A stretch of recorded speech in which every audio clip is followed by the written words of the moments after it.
back, everybody, to Jazz Podcast. Hold on. I like how Stipe and I looked at each other figuring out who was going to do the intro, and Jamie just dropped in. That's right. It's because you are almost getting to the point where you can do one effective Zoom call and we can go, but you booted our guest today out the first time. Everyone, we are joined today by Chris Weidman. So what's going on, Chris? I appreciate that, man. That was one of the best introductions I've ever had. I actually, real quick, my friend, I don't mean to interrupt, but I also was going to play your walkout song, but we couldn't figure it out. Get that to work. So this is a legit setup you guys got. And then how about the camera, how like when one of you guys talks, it just like actually zooms in on one of you guys. So you got like 3 cameras going on over there? We have one camera that films both of us or one of us, and it kind of is able to hop around based on our producer, his skills. But we got rule number 1 of the Jabs podcast is we don't give Jamie any credit. Not at all. Yeah. Actually, usually when he talks, it usually goes to, we have a Deadpool. Do you have it on him again? No, I haven't done that in a long time. Yeah. I have a Deadpool and has a Love Condoms hat on, but Jamie doesn't use it anymore. And selfishly does not. Sorry, buddy. So first thing I want to get into, so the name of our podcast obviously is Just Awkward Buddies, and you and Stipe are just awkward buddies. So my first question for you is just like, how do you guys know each other? And then you got any fun stories that you can tell that are within the boundaries of reason that we can put out? Listen, fair game, baby. Hey, fair. All right. We're definitely R-rated, so it's okay. Yeah. Okay, perfect. Okay, fuck shit. Wait, where is this set up? Is this in Stipe's house? You guys have like an office somewhere? Downstairs is basement. It's an office. Built in my a house. Studio. Yeah. Is this where you play? Is it where you play Xbox? I do. Yeah. Right over there. Wow. All right, cool, man. This is a sick setup. Thanks, dude. All right. When did I meet you, Stipe? I don't really know exactly. It was when you, no joke, is when you knocked out Silva when you won the title for the first time at Twin Peaks. And the first what were you doing there? I was with Bad Boy. We remember with Bad Boy together. And you walk in, you're like, dude, you're a big son of a bitch. And I'll never forget that. Like, you're not big when you look.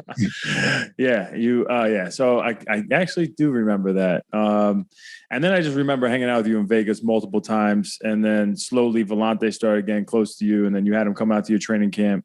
And I remember I remember having like a good heart to heart with you on the Vegas Strip one time. Yeah, remember that burger, man. That was a good one. That was a great talk.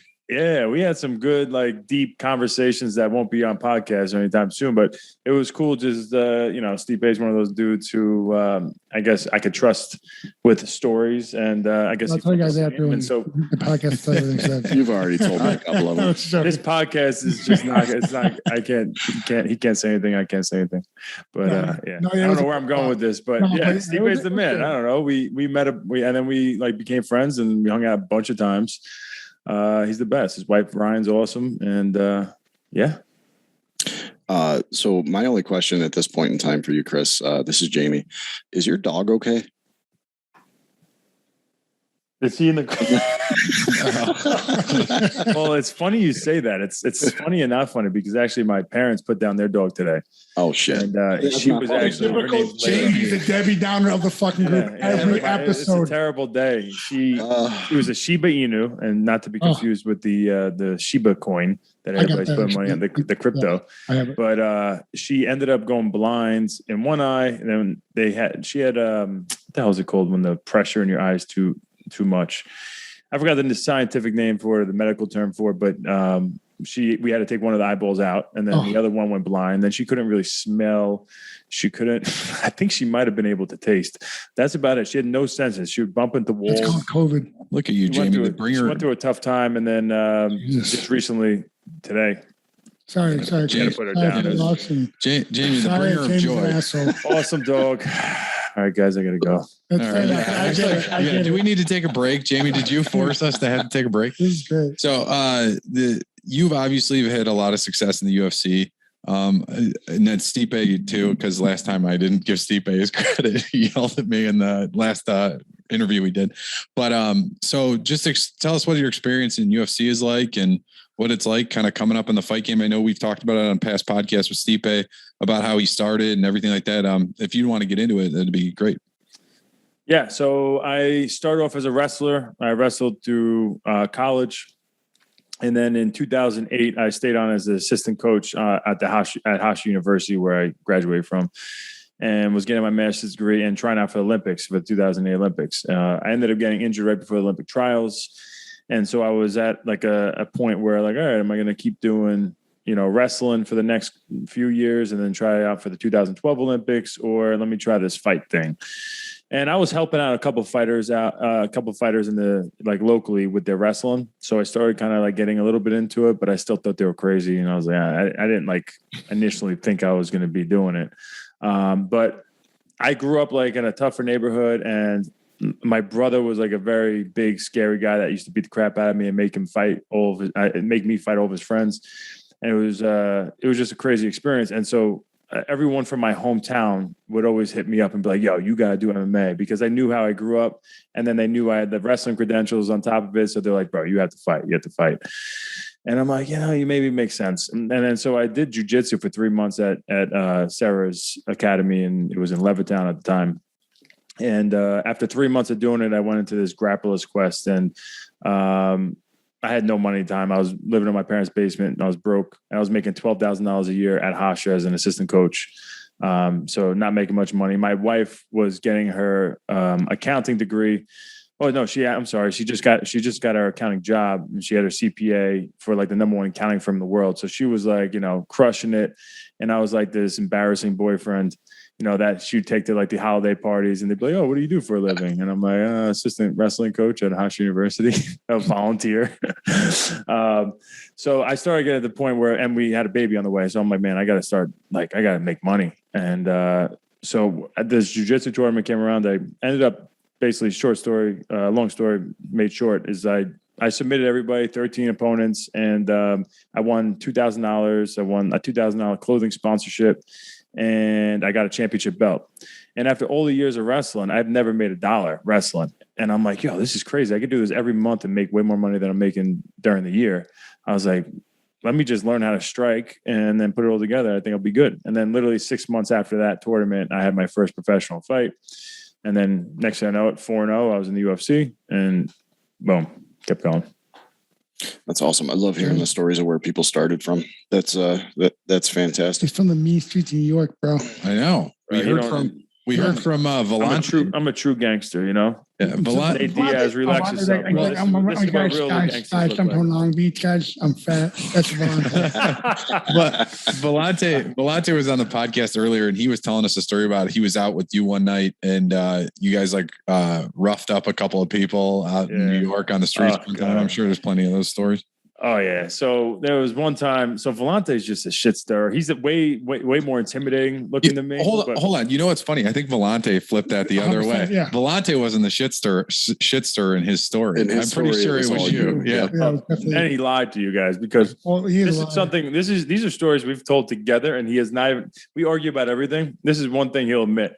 He's a little padussy, and I don't start trouble. I'm happy as hell. But like, if someone's disrespecting me or disrespecting my friend, at least especially back 10 years ago, where it was actually longer than that, especially back then, I was like, all right, I guess we're fighting. And Volante just never took anything serious.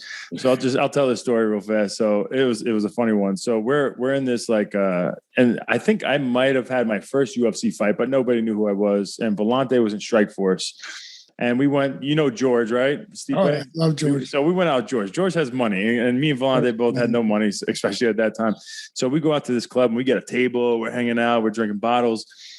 And there was these 3 big juice heads that walked in, and they're not smiling. They're just puffed up and walking around. They got the big gold chains, and there was one huge dude who was 6'5", just jacked, probably 280, just pure steroids. And then he had his 2 other guys that were probably 230 and just, walking around. And they're pushing through people and just walking around as everybody's dancing, having a good time, just acting super tough. And so Volante was like, bro, look at these guys. And I'm laughing. I'm like, I don't care, whatever. I'm still just chilling. As they walk by our table, Volante slaps the biggest guy on his ass. The biggest dude who's just so stiff. I didn't hear that part. Nope. Slaps him right on the ass. And the guy turns around and was like, what the, he was going to kill somebody. And Volante looks at him. He's like, loosen up, buddy. Relax. It's okay. Have a good time.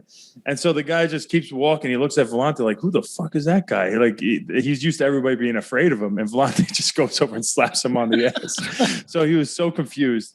So I guess throughout the night, they were like huddled up in the corner, just staring us down and shit. And I wasn't really like paying attention. I was just still chilling.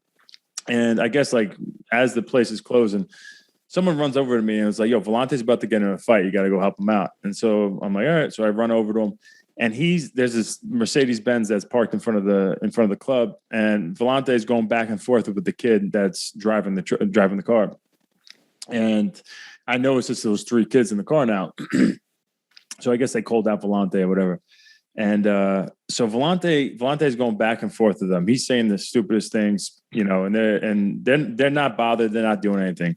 I open my mouth for a second. I go, shut the fuck up. Just because you're a juice head doesn't make you tough. I said something like that. The guy, the big dude, gets out of the driver's seat, walks right around this car, and comes right for me. I'm like, you motherfucker. And of course, just a huge right hand he throws. I just did a cover. I did an underhook, knee tap to his back, like pulls my shirt, and he's on the ground. And now I just start like, I think the first time I start giving him noogies, in his face, and I'm making fun of him. And he's ripping my shirt down, but I'm not punching him or anything. So bouncers rip us off. And now he's super flustered and screaming at the top of his lungs. He wants another shot at me. So the bouncers actually let him get me again. They're like, all right, you want another shot? Go ahead. So they let him loose again. It was like instant replay. It was a big right hand, cover, underhook, knee pick, right down again. And now I start like rubbing his belly, slapping his belly super hard, just trying to like embarrass him. And so he gets back to his feet. Volante is now standing there with one of the other kids who got out of the car, and they're just talking back and forth. But now that kid's seen what I just did to his big buddy. And so now I come over and they know I already got my hands dirty, so I'm ready to go. And that kid just looked at me and got back in his car, and they just left. But I left out one other funny part is Volante, when they're going back and forth before we actually got in a fight and they're in the car, at one point the kids are like, let's go around the block and fight. And Volante's like, all right, man, but it's cold. Can you give us a ride? And he starts opening up their back door to sit with them to go in the car. Get off my car. You never told us that. You know they didn't do anything. And as soon as I open my mouth, they freaking come around and try to kill me. There's certain parts of that story that Volante left out. I don't look tough, obviously, at all. And I'm not even trying to act like I am tough. But the guy came at me, and it was fun. That's amazing. First off, I think the guy was more pissed is because when Volante was yelling at him, he's probably spinning all over his windshield, his car, he's slobbering everywhere. So that's probably what he's more pissed about. You know, he's like, oh, dude, it's terrible. I mean, that guy, he's like a faucet. It's terrible. It's disgusting. I mean, even on the mic playing video games with him, I don't even have to look at him. His just yeah, dude. He's like an English bulldog. We're fine, dude. Breathing. Oh, hey, Chris, how you doing? He's like, I'm doing great, man. I mean, hey, John, how you doing? He's like, he's always got his dip in his mouth and he's just breathing heavy on the mic. He's a mess. Yeah. How about when the first time I went to go train with Volante at the time, and Chris was getting ready for a fight, and so we sparred the one day, and I'm like doing my thing, and Chris takes me down, and I'm done. I'm like, I'm fucking out. I'm exhausted. I'm like pooped down. And then we grappled the one day. So I'm like wrestling. I hit a great shot. I'm like, oh my God, great shot. You know, he's an All-American. So I felt good about myself. Then he hits a choke I've never seen ever in my entire life, right? I tap, you know? And he's like, yeah, don't worry about it, man. Oh no, he did it to me again. And I was like, what the fuck? He's like, dude, don't even worry about it. He's like, had me a couple times. Like, it was like this weird, like that one from the double, and you go the opposite side of the choke. You know what I'm talking about? Oh, yeah. So I let you pass. Yeah, you let, and it fucked me up. It is annoying. I had nightmares for like months after that. Not because of you, just the whole just thinking about, I don't want to take a shot after that. I know. So that actually, the reason why I got good at that choke, I'm sorry, I'm chewing ice during this interview. That's terrible. Nah, disrespectful. Sorry, Jamie, you got to clear this up on editing. Nah, that's not my job. Oh, my bad. So the reason why I got good at that choke is because it happened to me twice. And so this kid from, oh man, I wish I was better with names, but this kid from a black belt from like, I think he was in Boston, similar, I actually think his name is. And he was a black belt on their mat, but then moved to Boston. And he was competing a lot. And he came to the gym. And I usually jiu-jitsu, like I'm ready to go with anybody. Like I'm pretty good with that. So I'm going with him, and he starts going guillotine on me from like a butterfly guard, and I go pass. I'm passing like a tight pass, like double leg pass, low guard pass, I guess you call it. And I go side control, and I'm like, I'm good. And next thing I know, I'm going out. And I'm like, what the fuck? A tap. And I'm like, yo, let's go again. So I'm in his guard. It was instant replay. It was like, all right, he went for the guillotine. I'm like, fucking moron, you're not getting this time. Pass so side control. All of a sudden I'm going out again. I'm like, motherfucker, I'm tapping. I'm like, yo, what was that? And he showed me it. And then for about 6 months, I tried to hit it and I couldn't do it because it messed up my other guillotine, like the regular grip. This is a different grip. And then next thing I know, I finally hit it one time on a guy, and then they came in town, and I figured it out. Yeah, It was like, all right, this perfect is what you time. gotta do. big dumb heavyweight. Bro, no, you're a freaking monster. First of all, I don't remember choking you out. So I don't know if that's a true statement. It was. Trust me. Really? I'm not going to listen. I got no shame in my game. I'm glad. Well, I actually don't even remember that, to be honest. I do twice.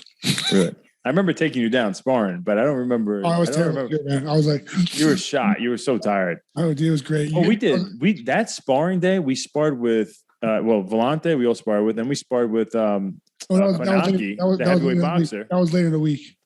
That was on Saturday. We sparred that. Me and you sparred. It was when I came in. It was like the Monday or Tuesday night, and then we sparred like Saturday morning.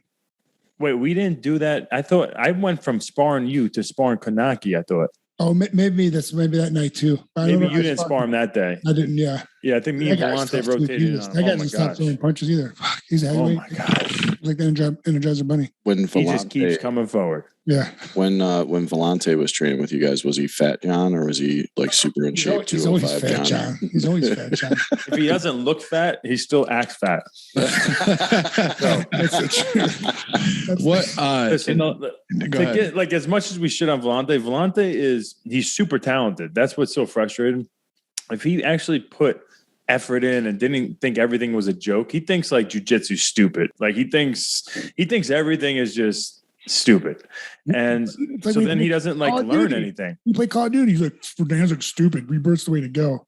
Yeah, he refuses to play certain things. Yeah. In the last podcast, Stipe mentioned that his favorite part about training was sparring. So what's yours? Is it grappling? Is it jiu-jitsu? Like what do you find most joy in when you're having to go to work? I don't find joy in it. It just you know what I mean? Like more out of it. Exactly. Yeah, sparring for me too. Sparring is like you get nervous for sparring because like always, at least for me, like it's what you're pretty much going to be doing in the fight. So it matters in your mind, like how you do. And a part of your mind is always saying, oh, do I push myself as hard as I possibly can today? Or like, it's okay to lose some of this round or some of this sparring. It doesn't really matter. It's just practice. So it's a constant like self-talk battle that goes through your head. And, but that's like the most like a fight compared to anything else. That's got to be a lot. Like, I mean, you so have like to Tom have that. Petty, I won't back down. I won't back down. That's got to be a lot. I mean, you and Stipe are kind of wide. Actually, John as well. John's a wrestler as well. So, I mean, you have that instilled in you very early in your life with wrestling that, you know, you could take a round off here or there if you want to, but you kind of fight mentally throughout all of the training. No question. It's just a daily grind. I mean, that's what it is. I mean, because like, you know, Chris, you cut a lot more than I used to, but like, you know, as you fought professionally too, but like when I became a professional, I didn't have to cut any weight. But in college, I did cut weight, but it just sucked, man, trying to cut that weight. Sometimes you'd wrestle on a Tuesday in college and you wrestle on a Saturday, you know, like, or you have like, you know, every other, you know, like a Thursday, Saturday, or a Friday, you know what I mean? It was like, or like tournaments and stuff. It's a grinding, man. And it's like a long season too. And, you know, that's why I think wrestlers are the best in mixed martial arts is because, well, I think a few things. One, it's one-on-one sports. It's a one-on-one competition since we're young kids. So you learn how to win. You learn how to lose. You have a coach that is yelling at you at a young age, like, and telling you the things that you need to do. And if you don't do it, get the hell out of the room. You don't get that really in the other martial arts. Like in Brazilian Jiu-Jitsu, if you're not working hard in the room, the coach or the instructor is not going to say leave because you're making money. They're making money off you. You know, it's like, it's a business. With wrestling, it's really not a business. They're they refuse to be dealing with kids that aren't working hard. So you just learn that from an early age. And then obviously in a fight, like you get to dictate where the fight goes. And I think that's probably the most important thing in a fight. Like, you know, if you're winning on the feet, okay, I'm going to keep it standing. Or if you're losing on the feet, you could take the guy down. But just years and years of like pushing through injuries and pushing through, you know, weight cutting and, you know, dealing with terrible losses and terrible and great wins. It's like, you know, it really like You learn how to win and you learn how to lose. And a lot of these other guys, like they get into fighting at let's say even 18, 19 years old, they haven't really experienced any of that yet, no matter what their background is or how talented they are. So like experience wise, we do have, I think, a huge leg up on any other martial art. With that, as you're saying though too, I think one thing about wrestling also is that the guy that's more athletic or more, have more ability isn't always gonna be the winner. The guy that works hard, that's what I love about it. Like, if you want it more, you're gonna get it. And that's what I love about it so much. Cause like when I wrestled, I wasn't, I just didn't stop wrestling. The guy might have been technically better than me, but I just found a way every time. Yeah. Pretty much just like my fights, Well, I wanted to, you talked about. Look at Ben Askren, bro. He has no athletic ability.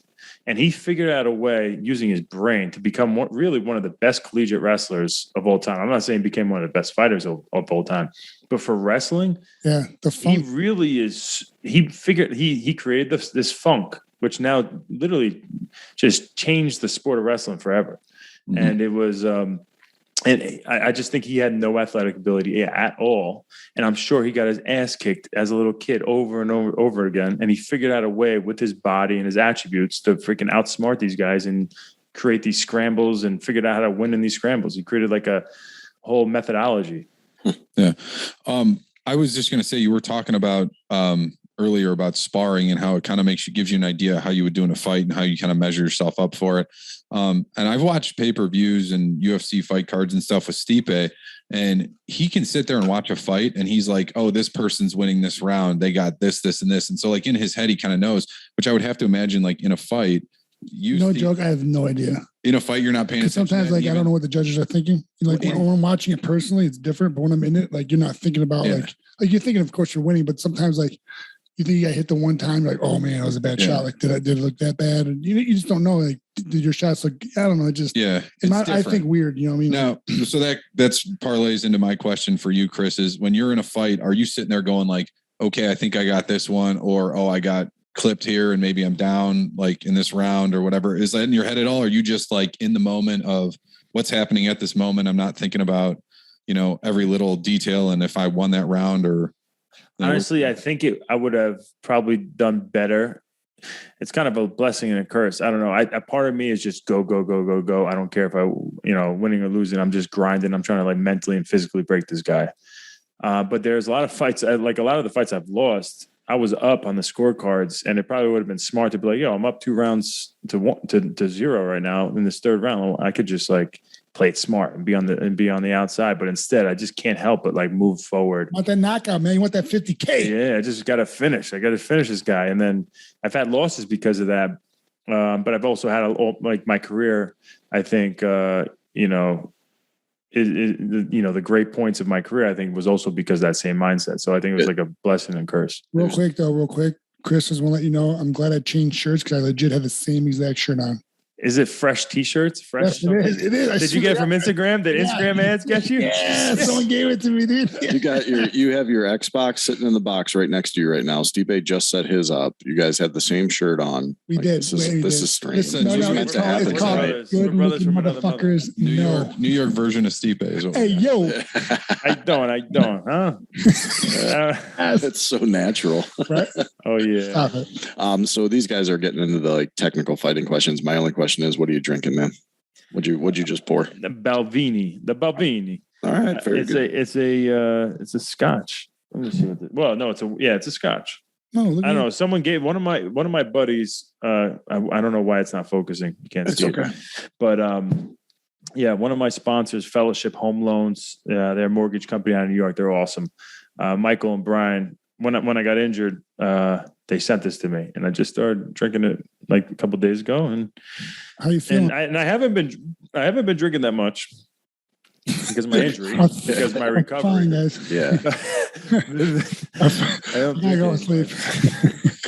But this is a special occasion. I'm hanging out with you guys. And I said, you know what? I had a long day. I'm going to sit back and have a drink, and relax. Thank you, my friend. How do you feel overall, though? How's it like, if you don't mind me asking? I mind you asking, Steve. Sorry. We can cut it out. It's a very terrible situation. The guy here, I broke my leg in half, and it went through my calf and my skin. And I saw that. Well, to be honest, I feel okay. I feel like I'm progressing, but the only thing that sucks is, and I have to be careful what I say here, and I actually will be the first time I'm saying this public. So there you go.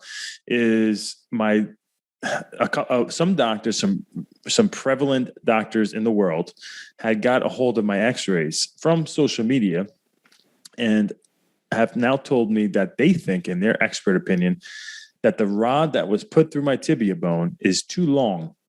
And because it's too long, they put this big rod, this titanium rod, through the middle of my bone, through the bone marrow, and they put some screws up top, some screws below, and that is what stabilizes that tibia bone, and why I was like able to weight bear right away. But the whole goal for the bone to heal, because that crack is still in the middle of my tibia where it broke, is the bones need to like really press into each other. The more pounding in those bones, the more that it's going to heal quick and actually be able to heal, at all. What they're saying is that right now the bones, there's a little gap there because the rod that they put in may have been too long. And so now the bones aren't able to really touch the way they need to in order to heal properly. Oh. So right now I had to go get like this 3D CAT scan, CT scan. Well, they do a 2D CT scan in the place, and then they send it to a special lab and they do a 3D reconstruction. I guess it's pretty rare. I've never had one done.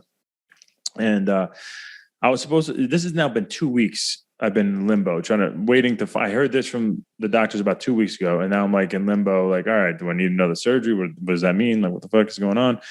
And so for the last 2 weeks, it's kind of sucked just because it's like, just let me know one way or the other, like what the hell's going on? Do I have to get another surgery or not? Yeah. And what that surgery is going to have to be. So today I was supposed to find out. And again, it didn't happen. That the lab didn't finish the 3D reconstruction, and the people at the UFC still don't know. And yeah, so I don't know what the hell's going on with my leg right now, guys.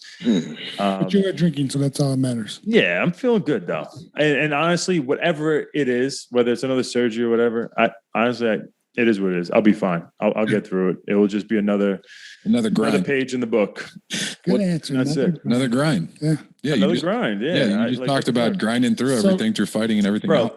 Let's be honest. No matter, there's like 3 different sections of our lives. There's 3 places that you could be in your life. It's either you're in the storm, you're in the shit, or you're in the clear, or you're heading into the shit. Like or you just came out of the shit.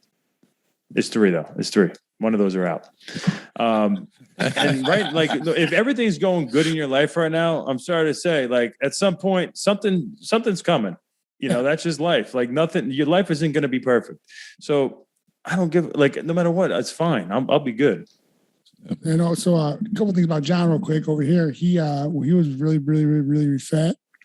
And he lost a lot of weight.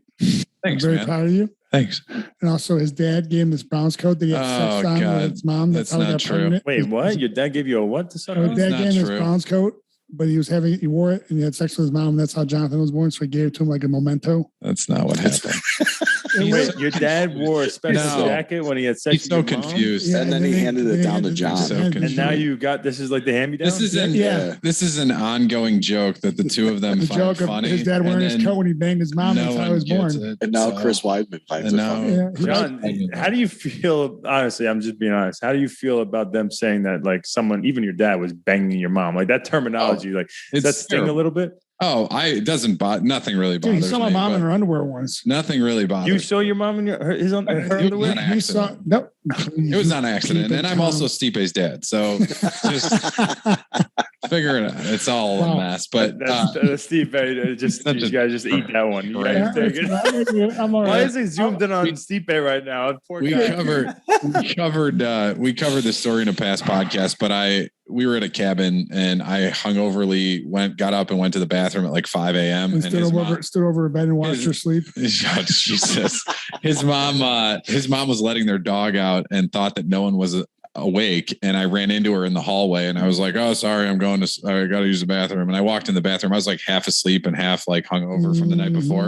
And then she told him, she's like, oh, I saw John in the hallway. I was in my underwear. I was so embarrassed. And I didn't even realize it. And so then oh my God. I thought you saw your own mom in her underwear. No. Stipe's mom and her. That's why I'm his dad. It's even worse. That's why I'm his dad. Yeah.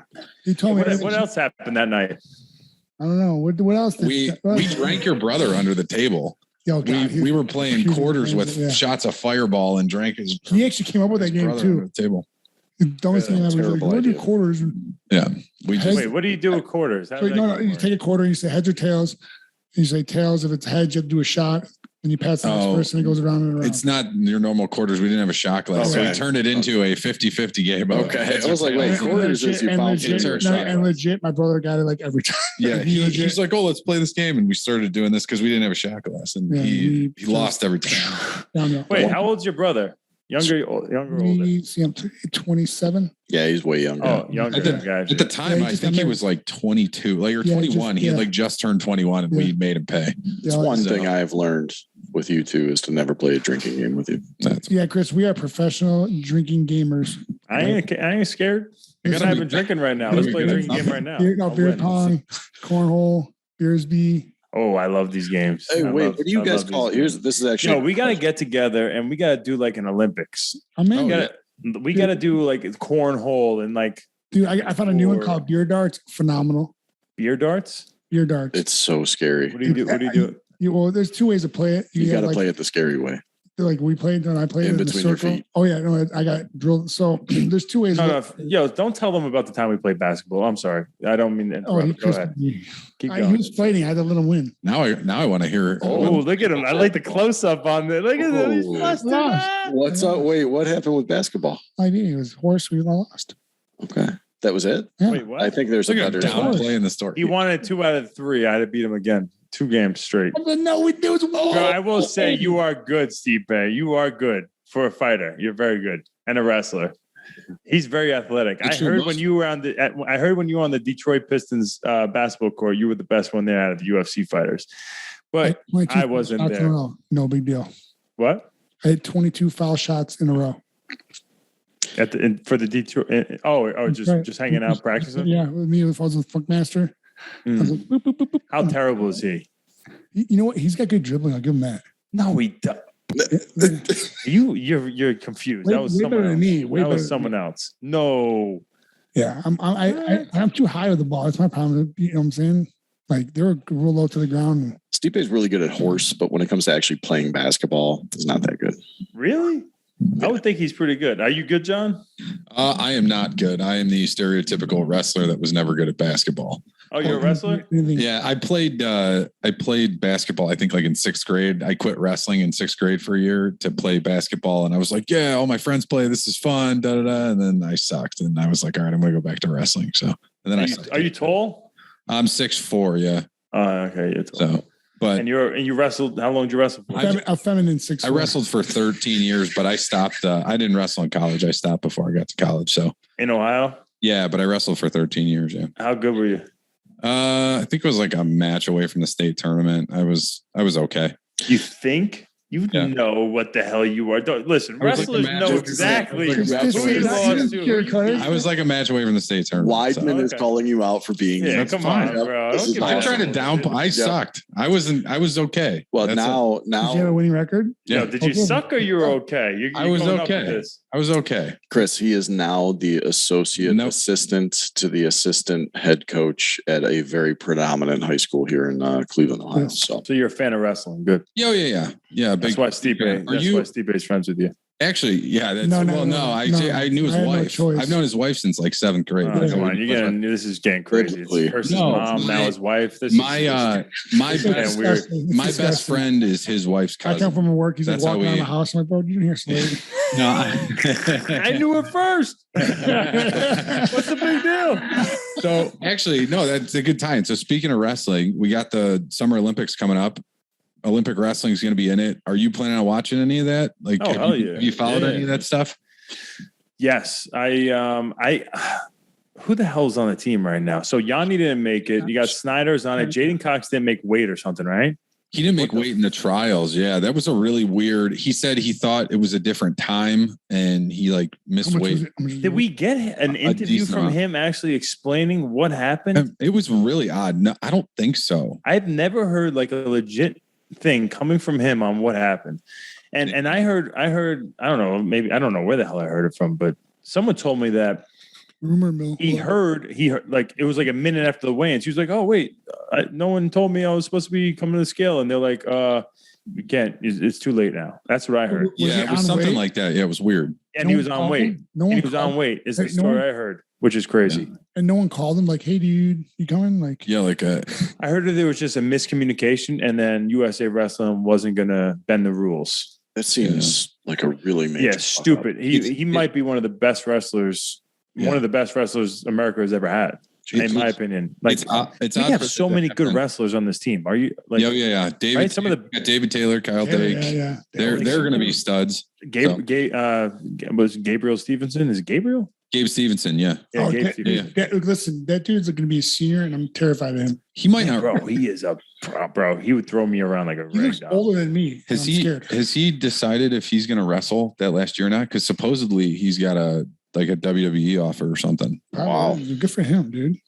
Because he's a Brock Lesnar I guy. don't Because know. he comes from Yeah. University of Minnesota, so he's I right feel in there. I feel like somebody in him wants to do Olympics. I mean, like, well, What's that? He is doing the Olympics, Like, yeah. I feel like I don't know, man. I don't know. I don't know. It'd be interesting because the one route you go is you try and win a gold medal, and if you do, then you go back to college like Kyle Snyder, and you finish out your college career, or do you just say, okay, I won gold, I won an NCAA title, I'm out? Yeah. I bet Kyle Snyder. What's his deal right now? I mean, he's on the team, right? Yes. But he kind of He fell would've been- off for a little bit, right? Like he wasn't doing Yeah, as good. he lost to a couple of guys that he had beaten before. Actually, is Jaden Cox and him in the same weight? They were supposed to wrestle, That's right? They That- were supposed to wrestle, and I Drama. think that's what it was. Yeah. I don't know what the. I think It was weird. It was really So, weird. Anyway, I don't know. enough about that. Did you guys see the penis fly into space? Oh yeah. A penis fly to space. Jeff Yeah. Bezos. They talking about Jeff Bezos Blue and that Origin crew? rocket. The Yeah. Blue Origin penis. So I Yes. didn't see the rocket ship. It looked like a penis. Dude. Oh yeah.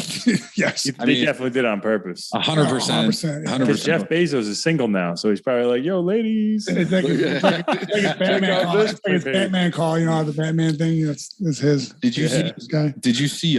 They showed a picture of him with his flight suit on, and I don't Yeah, know if this was Rolex and photoshopped. everything. Yeah, I don't know if that was photoshopped or not. I mean, I really hope to His God it's watch fake. was But outside. if you're that oblivious, I'm wearing this Rolex on the outside of my flight suit, I hope that was photoshopped. I hope that wasn't real. I don't Wait, think it was. what was it? What was the So photo? it was a picture of Bezos and in his flight suit, and his Rolex was like the sleeve of his flight suit. The Rolex was over top of the sleeve. Yeah. Like So, you see how my wrist is like this. So think I have a long sleeve and it's over the long sleeve. Yeah, that would be a little weird. That's a little too But much. listen, If you're the richest That's person on the something planet, Volante there's would no do. reason to be like, "Yo, I can afford a Rolex."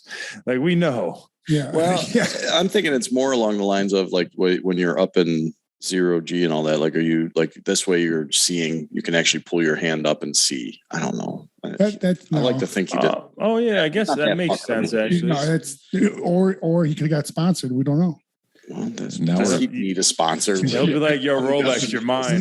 Maybe he's frugal. I want to buy a watch. Jeff Bezos. Yeah. Jeff Get a Bezos. free deal. He's got You know that that's what we be money. doing. Yeah, I got a lifetime supply of Rolexes. Yeah, I think he's okay. I I'm just, you don't know. I guess if you're in outer space, you need to tell the time. It's nothing better than having a Rolex. Be like, There you go. It's very reliable. Yeah, I was watching. I was putting my daughter to bed. That's when it went up, and I was like, I'm taking a nap. I was like, oh my god. I was gonna say you weren't putting her in bed. It was like no, 10 it's like, a.m. I'm sorry. I got We you. were in bed just hanging out. Sorry, she was looking at her iPad. And that's what it was, and it went up. I'm like, I was like, I hope this thing doesn't go bad. Like I was like praying. I was like, God, please don't. All right, so I was. It's almost like torn. when you hear that car and you Mhm. screech, you wait for like. Wait, the- you're saying you watched the spaceship start blast off and like? Yeah. I watched it all. I this was watched the whole thing, yesterday. all 11 minutes, and I was like, man, I wonder if something bad happens. What's going to happen? Yeah. You know, I got nervous.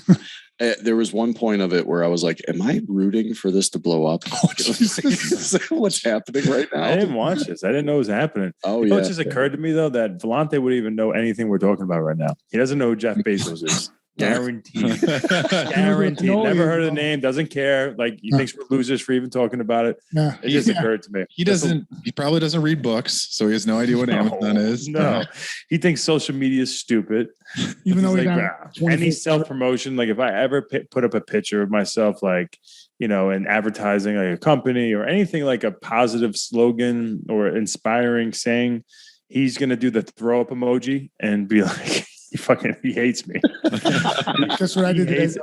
I still have that Xbox One or the X Series. I FaceTime him. Like, hey, what's up, man? He's like, hey, what's up, man? What are you doing? You're doing all this. I turn the camera on the FaceTime. I'm like, yeah, I'll talk to you later. He was like, dude, how'd you get that? Seriously. So mad, dude. He was so mad. Wait, does he have the Xbox X Series yet? No, he's too cheap. Bro, I know.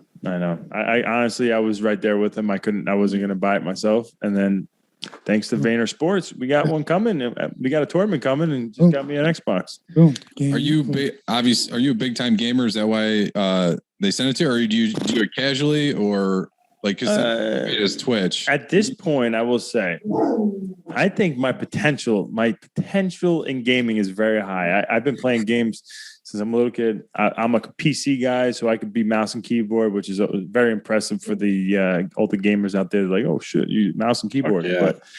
But for Call of Duty, Stipe, in my opinion, is probably the best guy in UFC right now. And I don't put that much time into it. But for these next 6 days into this tournament, I am going to put myself in a training camp. And I hope I have a surgery getting scheduled Well, soon, guess just what? so I could like Trained really this morning, focus. my friend. You missed training this morning. I know, bro. I'm because I didn't have my Xbox yet. Fair enough. Just got here. Fair enough. So now I'm ready. I'm excited for that tournament, though. My son, his big Christmas present this year from Santa was the pieces and parts of a gaming PC. So I had the like day after Christmas, I got to put that together for him, and it was a learning experience.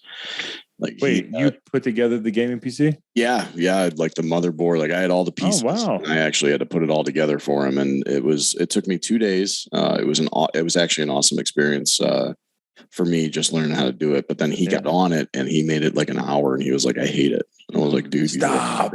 Yeah, I was like, "Dude, I know you're used to an Xbox. I get it." He used control. He knows that, right? Yes, but I wasn't going to let him. That was the whole point. I was like, if you're going to use a PC to game, like this is the way to go. I can't do it, but I can. Like, you just got to practice. It took a couple of weeks, and it was like, I love it. He's young. Yeah, it is.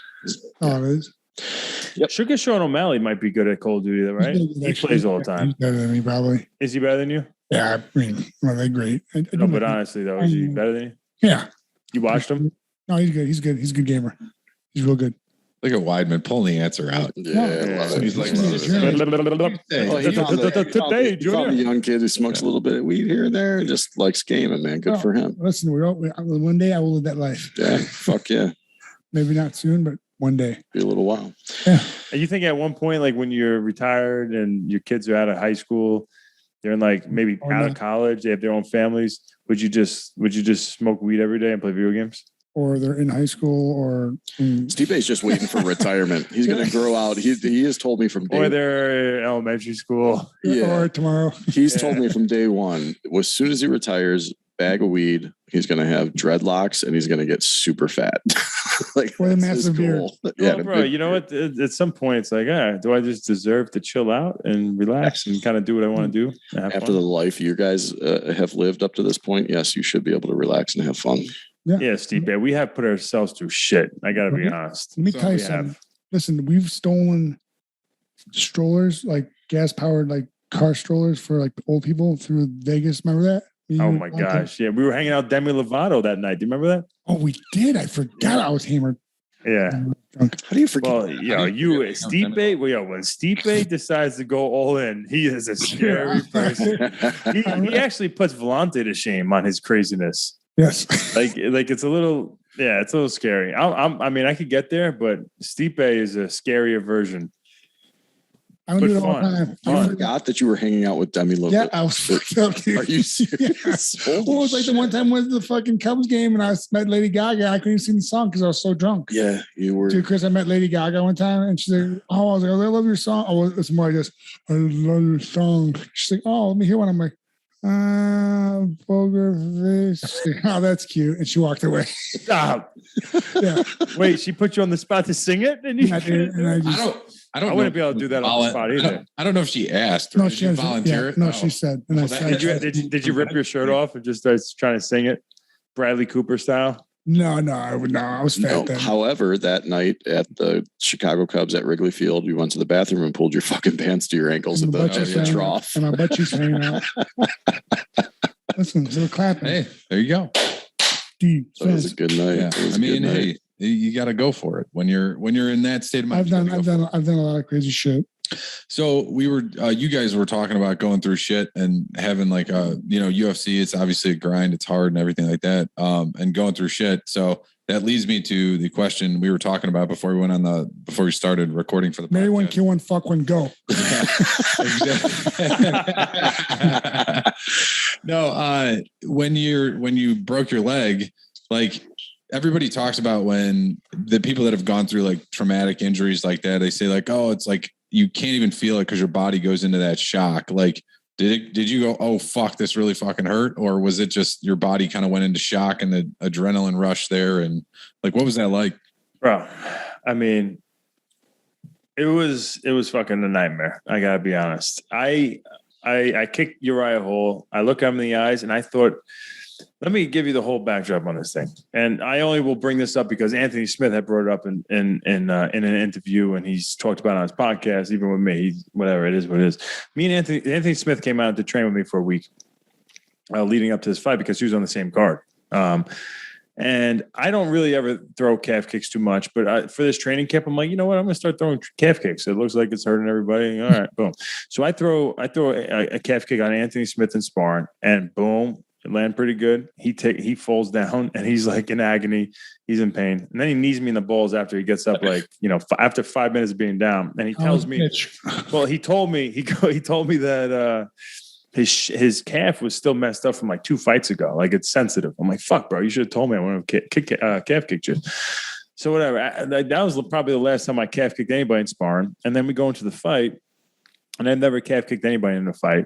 But now I got this confidence, like, bro, I don't care what I kick. I'm just going to kick as hard as I freaking can.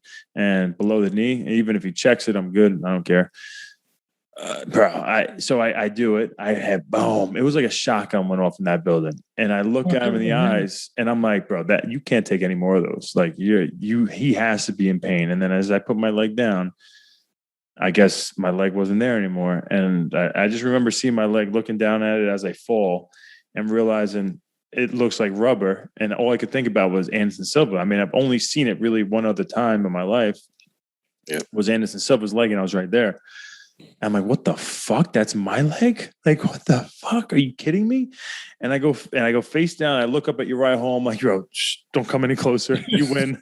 And I put my head down. I just try to stay super calm. And I'm like, oh my God. And then the pain almost immediately. Once I realized what happened, I didn't have the shock thing didn't work for me. The adrenaline didn't work for me because it was like 15 seconds into my fight. It was like he's actually the first person ever to win a fight without throwing one strike. I threw a kick. That's it. I go down, bro, and the pain was fucking terrible. All I could say is like, please get me pain medicine. I need pain medicine. That's all I was trying to let people know. And it was a complete fucking nightmare. And I couldn't get surgery till the next day.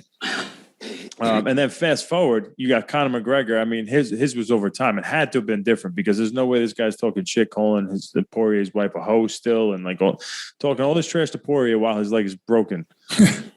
Meanwhile, I'm like there's nothing that could have been happening to me at that point where I'm like gonna have anger and try to fight somebody. Like, I was done, bro. I was on survival mode. But mine did go through the calf and out the skin and everything. I had like a big issue going on. It was one traumatic hit. His was like a cumulative effect over time.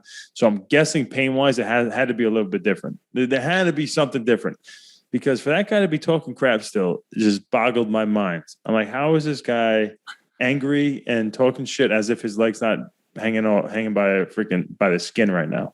How many? So did you watch the McGregor fight? Yeah. Okay, so did your phone just start blowing up immediately? Yeah. It had. And I was like, bro, I don't even have anything. Sometimes, Yeah, I'm like at the end, like I'm like, bro, I don't even feel like talking to anybody. I'm not even putting. I was just. That's me every day. I just don't even answer my phone. Yeah, I'm bad sometimes too. Do you?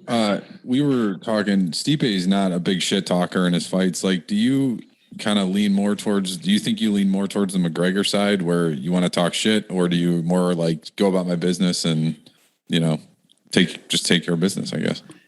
I mean, it's been a struggle my whole career. It's like, no, I'm come from that wrestling background. We were always taught just be humble and don't talk about yourself. Let other people talk about you. You know, like, you know, if someone's going to say something good, it's not you talking about yourself, it's someone else. So it was always against everything I've ever was taught, this new like talking shit thing. So it didn't come natural until one day when I was fighting Anderson Silva for the belt, and I'm about to finally accomplish my goal and have that opportunity. That when you guys made out? That was, yeah, we made out for that one. Dana White calls me like 2 weeks before the fight, and I am focused. I was making $24,000 a show for that fight. So I was still broke and in debt, and I'm fucking training my ass off to win the world championship against, at the time, arguably the greatest of all time. And I get a phone call from Dana White, and he's just like, whatever happened to that confident kid that came in and spoke to me and Lorenzo about how you were going to finish Anderson Silva? Like, you're not pumping this fight up. The numbers are terrible. It's not selling well, blah, blah, blah. And I'm like, fuck, I got sick to my stomach. I'm like, fuck. So I literally go on Twitter and I'm like, Anderson Silva, I'm going to beat you. I said, like, I talk my version of talking shit. And I felt so sick. And then I texted Dana. I'm like, hey, did you see my tweet? Fucking pathetic, bro. It's embarrassing to say. But yeah, and then I'm like, man, this is the game. Like, I got to start like trying to talk shit. And I never really could do it, man. It just wasn't me. I mean, so I see. Yeah. I wish I could. I wish I could have pulled Conor McGregor off and fucking make billions. You know who else can pull Conor McGregor off? Nobody but Conor McGregor.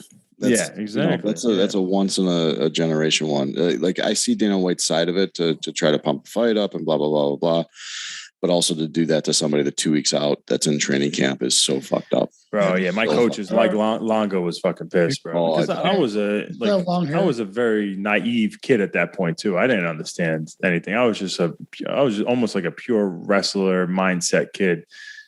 I had no idea about like fame or money or fucking any of that shit, like, and shit talk, any of that. I was just like, wait, what? You're gonna win, dude. Yeah, I'm gonna fucking win. Like, I'm here, I'm fucking winning. That's it. I'm gonna win. Dude, when you won that fight, that was the first time we met at Twin Peaks. I'm sitting there, we had like a watch party, and you know, you're doing your thing, and then he does that like rope it up, joking around, like you hurt him. And you hit him with the left. I was like, holy shit, he knocked him out. And no one in the place had no idea it happened so fast. I'm like, he dropped him. And no one had no idea what I was talking about until he dropped, you know, you got on top of him. Yeah. But when you hit him that left hook, I'm like, oh my God. And then all of a sudden, some dude, I had no idea. I literally fucking jumped in his arms like Dirty Dancing. Yeah. It was great. Bro, it was the best feeling ever. Dude, well, because no one, he used to let like people punch him in his face, and he'd play around like he was hurt, but he wasn't. Yeah. So when I actually knocked him out, like nobody believed it. Like the ref, Herb Dean, even he thought Anderson Silva was playing. You know, like nobody could even fathom him losing, but let alone, especially getting knocked out. I didn't think I was going to knock him out. I honestly thought I was going to submit him. So to knock him out, I was like, what the fuck? It was crazy. That's awesome. Yeah, that's oh my gosh. So I tried to do that in my last fight. If we saw it, it didn't work out though. So you overdub fake and just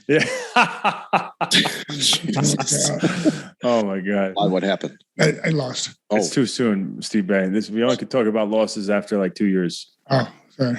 He does not listen to that at all. No, it was you bring up your law. This is your part. This is like It's like therapy. Yes, I do the same thing. I try to get ahead of it, so there's no awkwardness. I'm just like, yeah, Yoel Romero hit me with that fucking flying knee. The Cuban Missile Crisis, fucking terrible. I mean, people are like, "Hi, I'm Mike." I'm like, "Hey, I'm Stipe." I don't know if you saw me, but last March I got knocked out by this big dude. Left hooks out. So because you heard him. That's the crazy part. I think you heard him, and you went to go finish him. And that he was right there. Everyone has that. I'm sorry. It's weird when someone else talks about it, right? Well, John likes when you talk about him, though. I know. Let's go back to your wrestling career. I'm okay. Let's put a lot of lotion. Were you an okay wrestler? Or you sucked. I'm okay. KY for sure. He loves the KY when he wrestles. Terrible.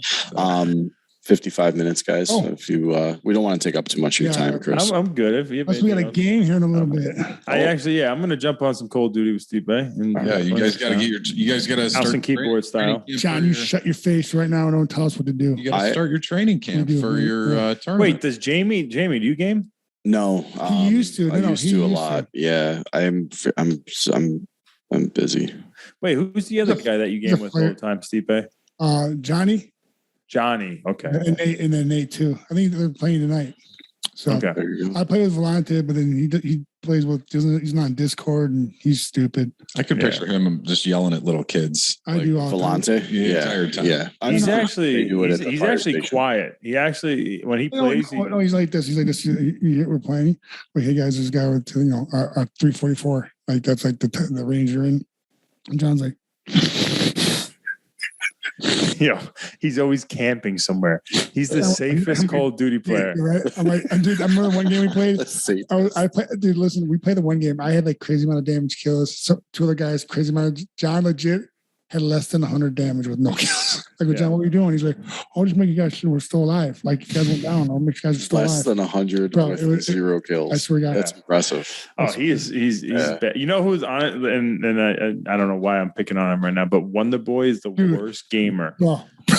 He is, bro. He's terrible. I can't even play. I feel bad. I'm like, he wants to play with me. I'm like, bro, I love you. You're the best kid ever. I love hanging out with you, like family. But I hate playing with you because you're so bad. So bad. So he has his little team, and so I was like, hey, let's square up. He's like, okay, for sure, dude. We were beating him so bad in the one game that we switched to handguns, and we're still beating him. Yeah, Jesus.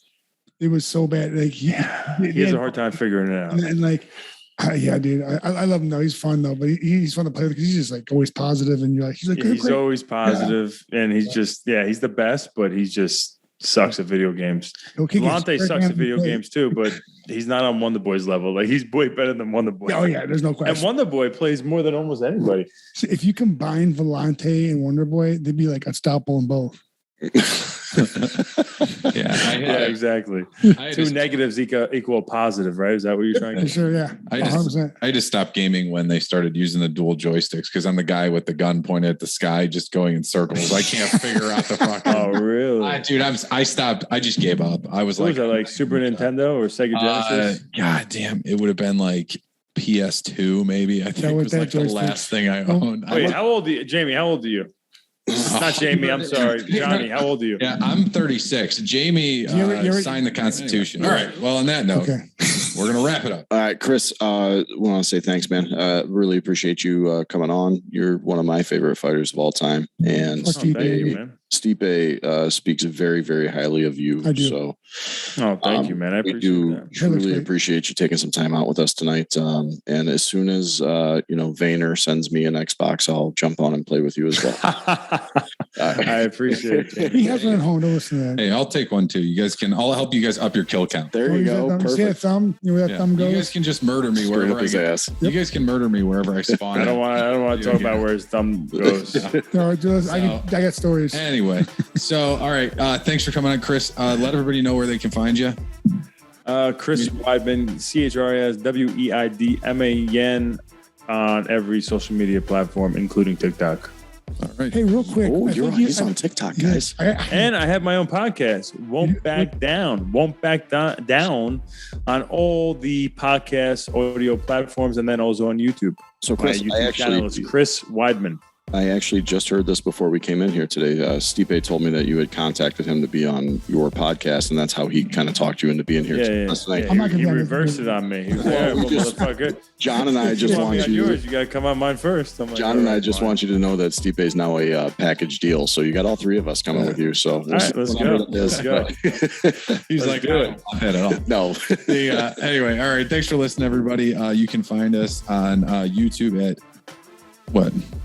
I don't know. You just put your arms up like I was doing something wrong. He was giving you the you're doing great. Oh, okay. Anyway, all right. Thanks for listening, everybody. You can find us on YouTube. Just search Jeb's Podcast. Like, subscribe, and hit the bell for post notifications. You can reach out to us. We would love to hear from you. We just dropped the Jake Paul episode today. The Chris Weidman episode obviously is coming out next. We're bringing in some good guests. We really love to hear from you. You can hit us up at the.jebs.podcast@gmail.com. You can find Stipe Miocic on all social media platforms at Stipe Miocic. You can find Jamie at Mekalek, Mekalek, and you can find me at JP Chewbacca. It's like Chewbacca without the CA. And Instagram and Twitter at Jeb's Podcast. And we hate Rick Russo. You find John on all Bumble apps. And Grindr. Oh, God. Thanks for being here, Chris. Thanks for having us, dude.